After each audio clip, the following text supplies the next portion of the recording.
Today I'm going to talk about the Cleveland Strangler, Anthony Sowell. Anthony Edward Sowell was born on August 19, 1959, and was raised in East Cleveland, Ohio. He was one of 7 children, and at some point one of his sisters died, and her 7 children then moved into the already full household. Sowell's mother, Claudia Garrison, supposedly subjected her grandchildren to physical abuse while Garrison's kids, including Anthony, watched. One of her granddaughters spoke about times when her grandmother stripped her naked and beat her with an electric cord until she was bleeding. Sowell began raping his niece when she was 10 years old, and the other males in the house would also rape her. After not graduating from high school, at the age of 18, Sowell went into the U.S. Marine Corps. During his 7 years in the military, he received a Good Conduct Medal and numerous other awards. Not long after joining the Marines, Sowell had a daughter, but her and her mother basically cut ties with him after that. At age 22, Sowell married a woman who was also a Marine while he was living in North Carolina. In 1989, a pregnant female tried to leave Sowell's home, and he ended up binding her feet and hands and then gagged and choked her. He pled guilty to attempted rape and served 15 years in prison. He was released in 2005. He worked for 2 years at a factory, then received unemployment while making money on the side by selling scrap metal. Neighbors began making complaints to the health department that the neighborhood had a foul odor. At this time, Sowell was browsing dating sites, seeking submissive females. Lori Frazier was his live-in girlfriend, and she was also the niece of Cleveland Mayor Frank Jackson. She also complained of a foul odor and believed it was coming from a sausage shop next door. She moved out of the home around 2008. Also in 2008, a bloody woman reported to the cops that she had been raped by Sowell. The cops claimed they didn't have enough evidence and did not pursue a case. Had they done so, it's possible several women would still be alive today. In September of 2009, Sowell had invited LaTundra Billups to his home for a drink. She told police he beat, choked, and raped her before she could escape. Police went to his home with an arrest warrant on October 29th. He was not at home, but was arrested 2 days later. 6 bodies were found in his home in varying places. Some were buried in the basement, others were stashed in crawl spaces and on the 3rd level of his home. 4 bodies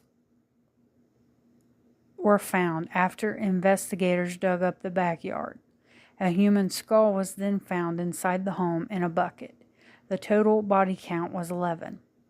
Majority of his victims were strangled. Many had ligatures on them and were gagged. Aside from the bodies, Sowell had also raped 3 women. Sowell was held on a $5 million bond. After many delays, his trial finally began on June 6, 2011. He was charged with 11 counts of murder and 74 counts of rape, as well as tampering with evidence, kidnapping, and abuse of a corpse. He initially pled not guilty by reason of insanity, but later just changed his plea to not guilty. On July 22, 2011, he was found guilty of the murders and guilty on all but 2 counts of the remaining charges. The death penalty was imposed, and he was placed on death row at the Chillicothe Correctional Institute. Sowell and his lawyers filed numerous appeals, but they were all denied.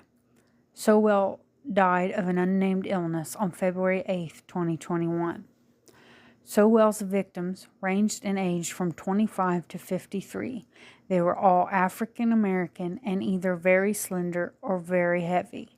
It is believed Sowell could have more victims that were killed in the 80s, possibly even located near his multiple duty stations. His home in Cleveland was located at 12205 Imperial Avenue. The home was demolished in December of 2011.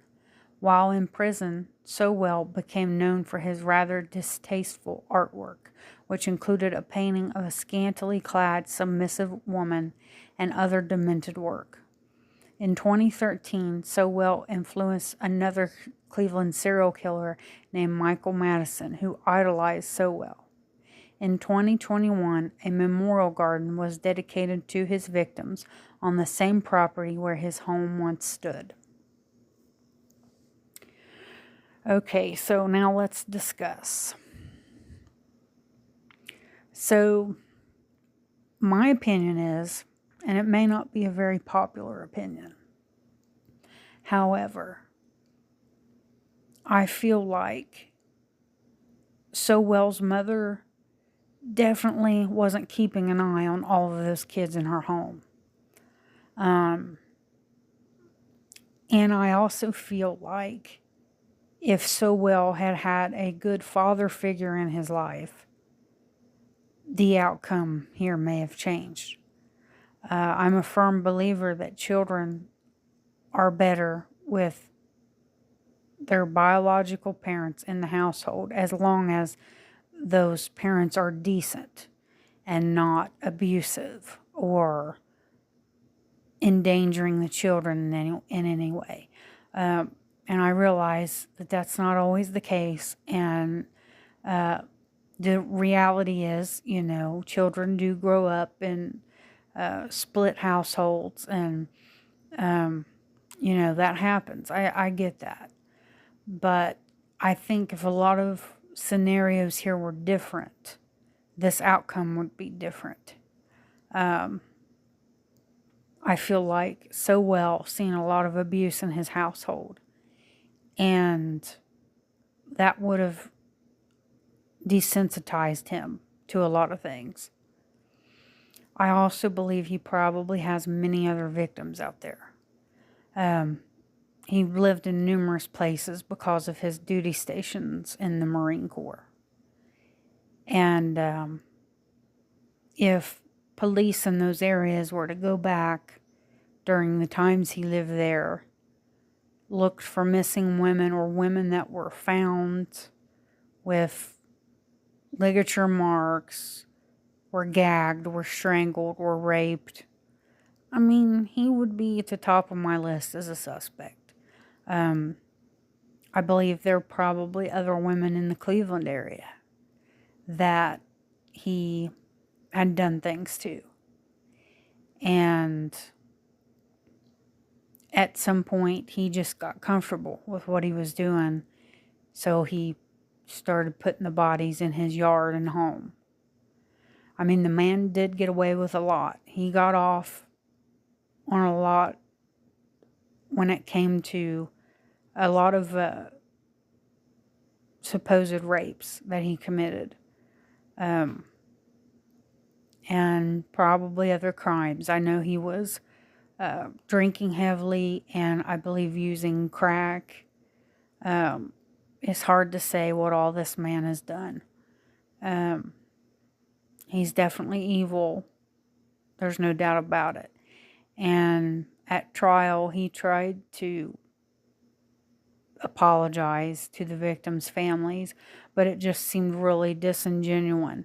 And I would say he was just saying that to try to save himself. So that's my opinion on him. I would like to know what you think. Also, if you're local to Cleveland, Ohio, you probably know a lot more about this than I do. You can definitely share what you know or your opinions. Please leave a like and share and click subscribe so you can be notified of future content. These are the type of videos I've been making lately. And also, if you are aware of any crimes, unsolved or solved, that I haven't covered in the Ohio area, just drop a line. Let me know about them. And maybe I'll do a future video on them. That's it for today, guys. Thanks.